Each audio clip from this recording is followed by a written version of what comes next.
ადამიანის უფლებები, მისი არსი და მნიშვნელობა განვითარების ტენდენციები, საკონსტიტუციო სასამართლოს როლი ადამიანის უფლებათა დაცვის საკითხებში. ამ თემებთან დაკავშირებით დღეს საქართველოს საკონსტიტუციო სასამართლოს თავმჯდომარე დემოკრატიის მთხრობელთა სკოლის ახალგაზრდებს ესაუბრა. შეხვედრა არასამთავრობო ორგანიზაცია ბორჯღალის ფონდ ღია საზოგადოება საქართველოს მხარდაჭერით განხორციელდა. პროექტის ფარგლებში შერჩეულ 22 ახალგაზრდას დემოკრატიის არსზე, მის ძირითად ღირებულებებსა და პრინციპებზე რამდენიმე ტრენინგ კურსი უკვე ჩაუტარდა. კარგი ინიციატივაა, რომ არასამთავრობო ორგანიზაციის ეგიდით სხვადასხვა პროფესიის ადამიანები, ახალგაზრდები საუბრობენ, ისმენენ საუბრებს სხვადასხვა დემოკრატიულ პრინციპებთან დაკავშირებით, დემოკრატიის ისტორიასთან დაკავშირებით, თუ რა გავლენა იქონია კაცობრიობის განვითარებაში, ზოგადად დემოკრატიამ, როგორც თეორიული მასალა, ასევე პრაქტიკული საკითხები და მოხარული ვართ, რომ ამჟამად საკონსტიტუციო სასამართლოში მასპინძლობთ და ვისაუბრებთ ალბათ ადამიანის უფლებების ზოგადად ისტორიაზე, წარმოშობაზე, განვითარებაზე საქართველოში, მათ შორის და საკონსტიტუციო სასამართლოს როლზე. ამ სკოლაში შეირჩნენ ახალგაზრდები 18-დან 30 წლამდე ასაკის,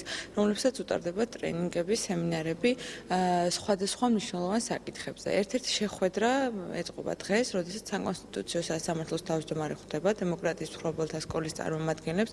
გუშინ მაგალითად უზენაის სასამართლოს ერთ-ერთი მოსამართლე ნათია წკეპლაძე იყო ჩვენი სტუმარი. მსგავსი შეხვედრები რა თქმა უნდა აუცილებელია.